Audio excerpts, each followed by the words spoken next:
You walk into these beautiful stores and take advantage of row upon row of organic produce. Well, I see a rainbow of fruits and vegetables when I walk in the store.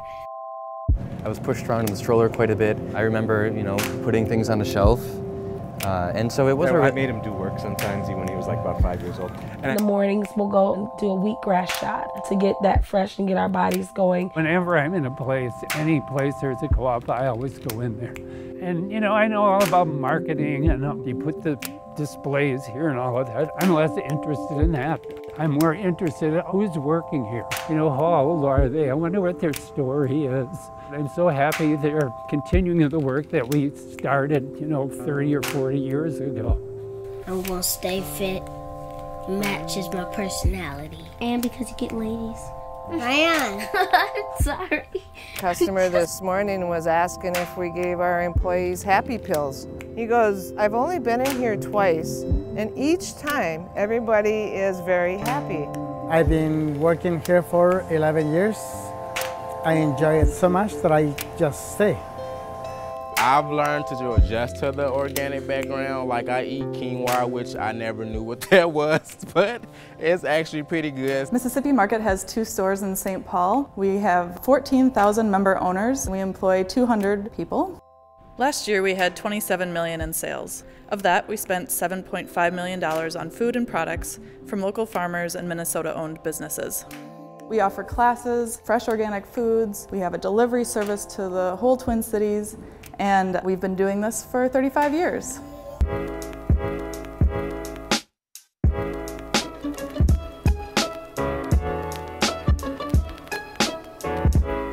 Mississippi Market arose out of a large social movement. It was part of the anti-war activism, as part of civil rights activism, as part of environmental activism. It was considered a little bit way out. You were doing something that most people didn't do. On some levels, we were fringe people. Sort of a critical mass of people who came together who said, I'm not satisfied with what the existing food system in America is offering. What is the world we want to have, and let's just create that. Well, we're going to open our own store. We're going to actually build something different ourselves, create our own alternative food network. It was a place for people of similar values to come together to building community and also getting good food. It's almost as if you decided to open a store in your apartment or something, It was like very homemade. Very crowded aisles. Real casual approach to it. On the other hand, there was healthy food, it was cheap. Mississippi Market got its start in 1979 when a group of members who formed Marygrove Co-op decided that they wanted to move on into a bigger space. And the membership was split. The members that wanted to move on became and founded Mississippi Market.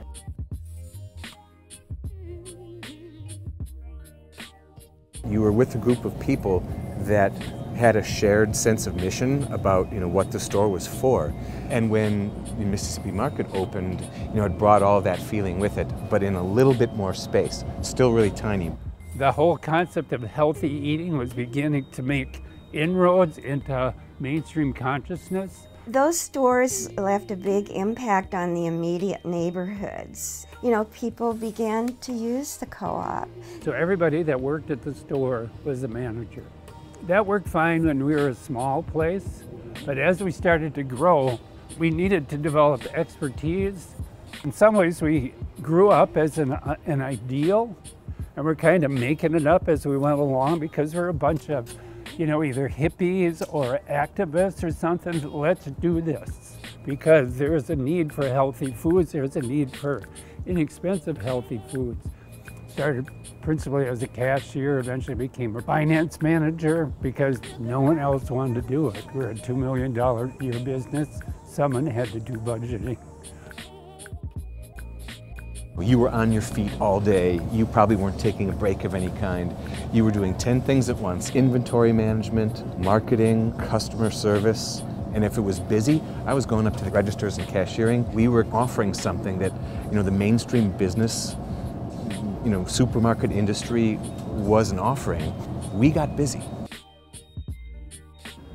here's something you people need.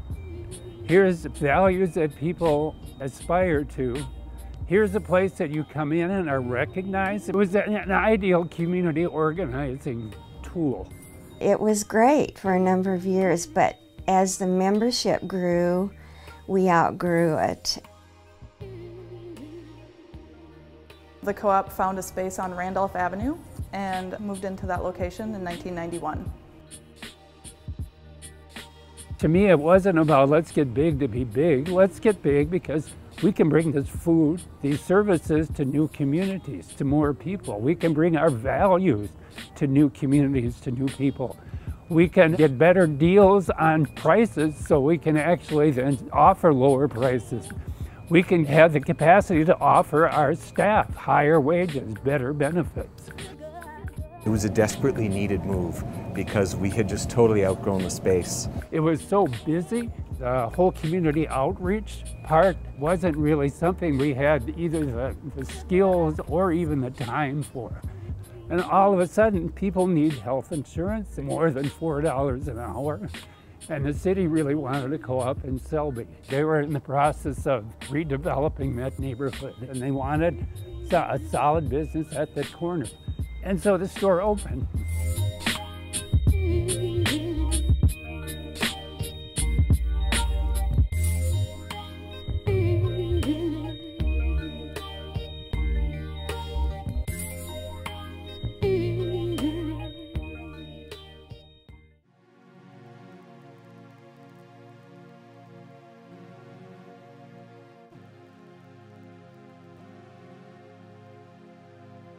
The project was really expensive, it went way over budget, and the store was in rough shape. There are some real weaknesses in terms of managing staff, selecting staff, holding a certain level of financial accountability.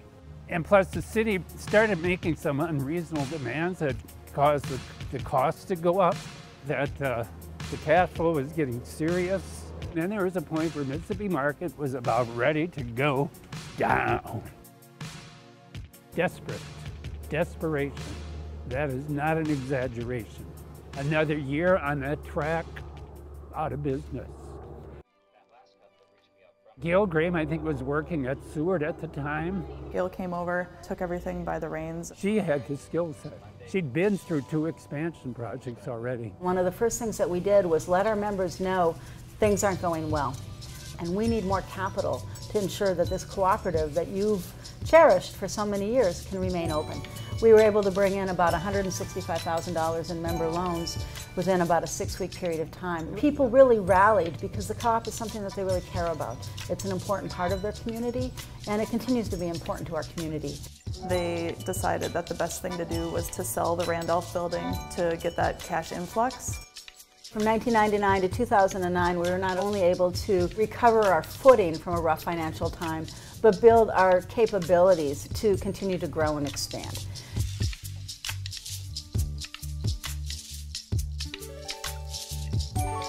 Mississippi Market continues to bring its cooperative values and to bring fresh food and information about fresh foods to more people in St. Paul. The group from Gateway Food Co-op and Mississippi Market started talking, and the more we talked with them and the more we learned about the neighborhood, the more it started to sound like a good fit. Their membership voted unanimously to dissolve Gateway Food Co-op and become members of Mississippi Market. We think that as Mississippi Market grows and reaches more people, that we can help St. Paul become a better place for all of us who live here. When Mississippi Market or just different co-ops have started to make themselves available inside the inner city communities, this was like something that created an opportunity where a lot of people could access actual real fruit and vegetables. We can trust where our food comes from when we buy from local farmers. You know, we know the farmer, we've oftentimes been to the farm and seen where they're growing their food, and then we can pass that along to our shoppers.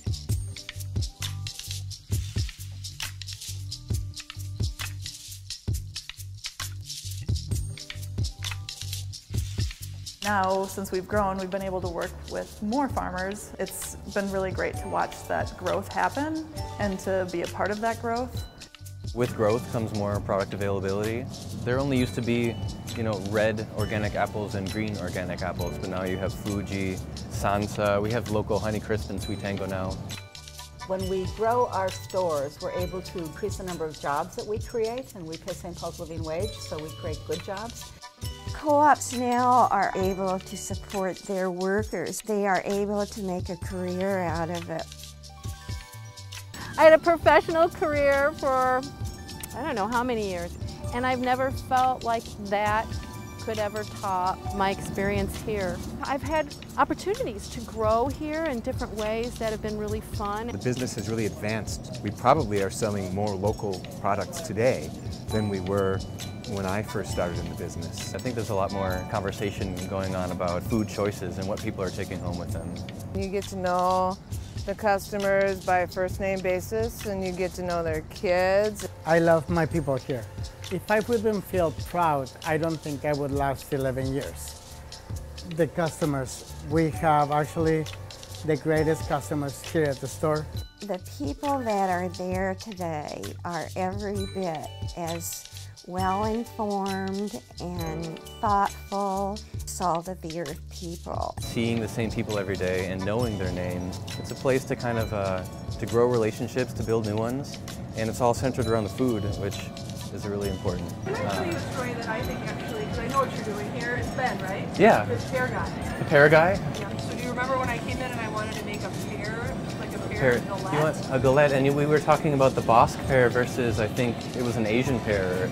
So he got every pear that you had, and we went in the back and he cut them all up, and we tried them all, and figured out what the best galette pear would be. Right.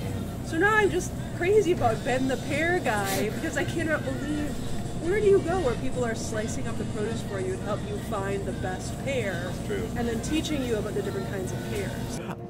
I'll remember that. Thank you very much. Sorry, bye. Well, I mean, and she touches on a really good point. Like, we're selling value here. You know, whether it's high quality produce, whether it's local, but we're also selling interaction with people, and that's what keeps people coming in the door over and over again. In today's world where you go into a busy supermarket, checkout people try to be friendly, but a co-op still has a different feeling. My children actually, they can go in and I can feel comfortable that the people there are going to watch over them and make sure they're okay. I actually like handling and dealing with customers, so it's motivation for me. I really like what I do, so. I look around and people around me have been here for 9 years, for 14 years, for 12 years. I mean, people really stick around, and I think that says a lot about working for a co-op. It's not just a job that you go to every day and, you know, that you don't become invested in. You feel like you're sharing your values with a whole community. You know, I get to write about good food, I get to talk to people about local food and supporting local farmers. This store is setting foundations for future generations that are also happening all over the country and the world. I believe the work that we're doing in the co-ops is changing the world and creating a better world. And it's really a gift to be able to put my life energy into something that I believe so strongly is having a positive impact on the world that we live in. I personally love pulling up to the store and walking in, and that feeling has never gone away.